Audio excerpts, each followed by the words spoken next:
Hello and welcome to Anderson English. I'm going to go through Carol Ann Duffy's Before You Were Mine, which is a GCSE poem. So I'm going to assume that you've already read the poem and I'm going to annotate it and go over the essentials that you need to know to understand it. So, one of the first things I think, in terms of fully understanding the central concepts of this poem, is the idea of your mum or your dad or your carer as a young person and you understanding what they were like, not as they are now, but as they were then. And that's always a paradoxical idea because you'll never really know what your mum or dad or carer was like because you can't go back in time. But when you think about them, and you might want to interview your mum or dad or carer and think about what did they do for fun? Were they good at school? You know, they're always telling you how to behave and how you should act, but what were they like when they were young? What did they wear? Were they stylish? Did they care about clothes? Who were their friends? And I think one of the key ideas I always ask my students when I'm teaching this poem is, would you have been your parents' friend if they were your age? I don't mean would they have been someone in your year. I mean, would you have actually hung out with them? Would you have had a similar character? Would you have found them fun? Um, and that's something to think about in terms of understanding this poem. So what I've done is I've thought about my mum and dad, and this is my mum and dad here. And they'd probably kill me if they knew I was doing this. They wouldn't mind actually. But look at the way they're dressed and how they are. This is how I see them. This is how I know them. This is my mum's birthday. This is how I've grown up with them. And then I asked them for some photos when they were young, and this is them. And this is a version of my mum and dad I'll never know. My mum looks, I don't know, she looks quite sort of sweet really there. My dad looks sharp. He's always said he used to dress, but I never believed it. But he looks quite good there. And then this is my mum, and I can't get over her hair. And she looks like she's really having fun. I don't know who this is. This is my dad with his pink shirt. He always talks about the shirts he used to wear when he came over to England. And then this is my mum here, and I think this is a really nice dress. She's obviously going out. I think this is my auntie, but I don't think I've met her. But yeah, I mean, she just looks like a young person going out. And then here, this is my mum when she started nursing. And I think about, when I see this photo, I think about who's taking it, why is she laughing? And these kind of questions are the same things that are explored in the poem Before You Were Mine. So you might want to pause it here and then try and get some photos for your own parents or carers and think about what questions do you have in terms of wanting to know more. So let's have a look at the poem. Okay, so now it's called Before You Were Mine. Before You Were Mine. So there's that reference already to that world that we can't really access as a child. And clearly the word here, mine, is possessive.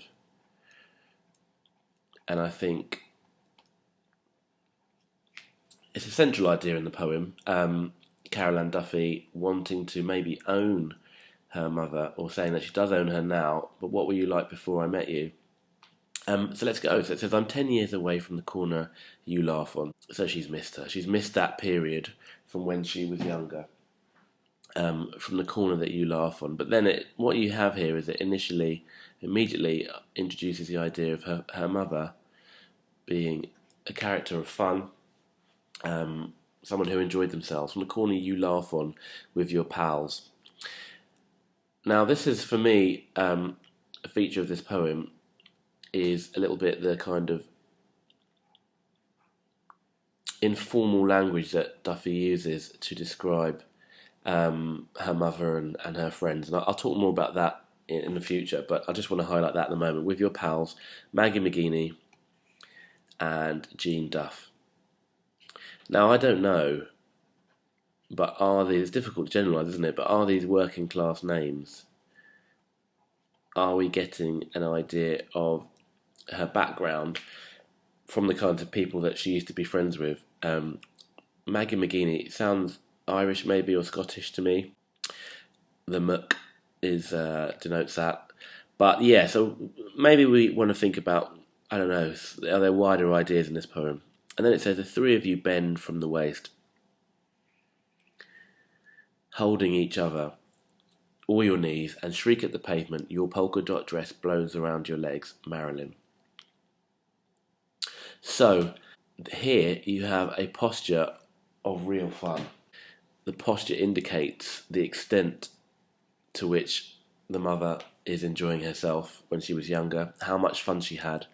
You want to think about the use of enjambment here as well also, and why leave the word holding at the end of this line? Why emphasise that?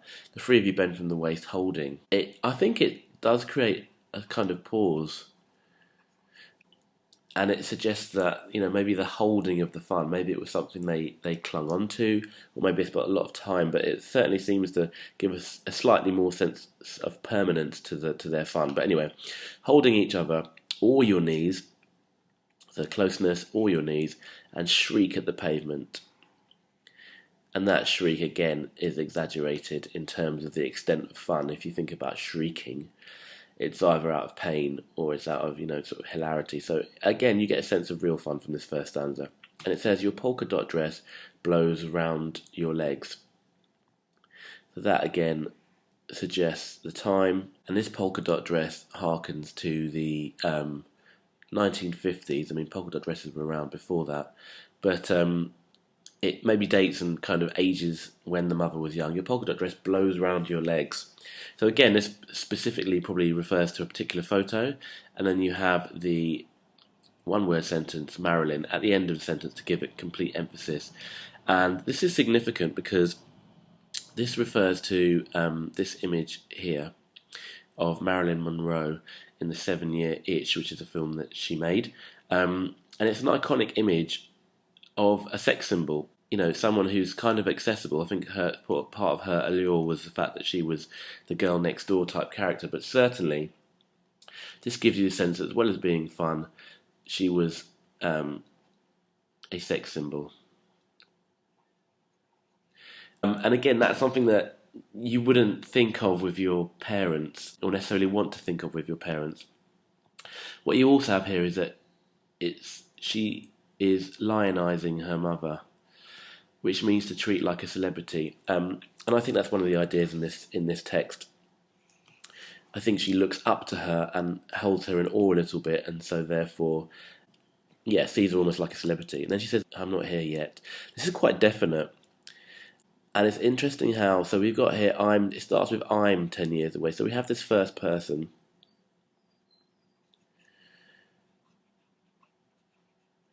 And it's quite egotistical because it's looking at her mother from her perspective, from the poet's perspective. So, and the effect that her birth has had on her mother. And it's interesting. It's an interesting perspective because throughout the poem, there's lots of second person reference, talking to her mother. Your polka dot dress blows around your legs. But anyway, she says, I'm not here yet. It's quite definite. It's almost like before something negative has happened. And I think you want to think about that with this poem. I think it's fairly ambiguous, but then it says, the thought of me doesn't occur. Okay, fair enough. In the ballroom with the 1,000 eyes. Now, this could mean a couple of things. It could refer to the kind of disco ball that you get, maybe not disco ball, I don't know how you describe that, but the kind of ball with lighting that you would get in a dancing venue. That could be the 1,000 eyes. It could be a metaphor for the light bouncing off symbol. Or, again, it could relate to how the mother was this character who was desirable. And so she has a lot of eyes on her because they all want to be with her. She then talks about the fizzy tomorrows. And I would suggest that with a word like fizzy, fizzy drinks, it's suggestive of youth and fun. We all love fizzy drinks when you're younger, still do. The movie, in the ballroom with 1,000 eyes, the fizzy movie tomorrows, the right walk home could bring.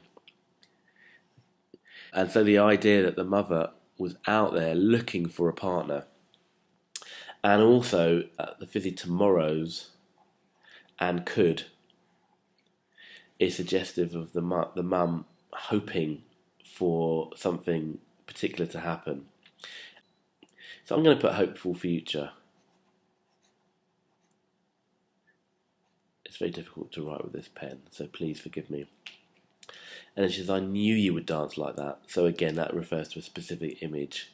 I knew you would dance like that. So before she'd seen her mother dance, She's seen these photos, and she knows her mum well. Again, so we got a close relationship.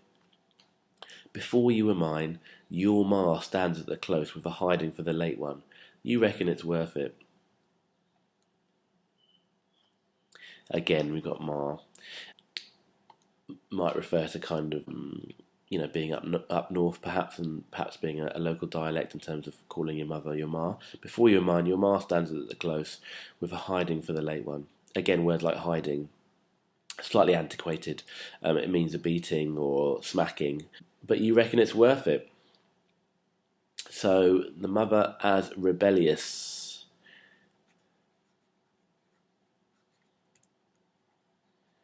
So the mother is fun. If you want to think about from these first two stanzas what the mother is like, she's fun. She seems quite cool because she's like Marilyn Monroe. She's rebellious. She doesn't care about getting home late and getting told off or beaten by her parents. So you get this fantastic, lovely image of the mother's life prior to having Carol Ann Duffy. So I'm going to go over the third and fourth stanzas in part two. I hope this video has been useful. I put some key vocabulary there which I'll go over again at the end of part two. And please, if you've got any questions, then you can contact me here on Twitter. Please like and subscribe, and see you on the next part.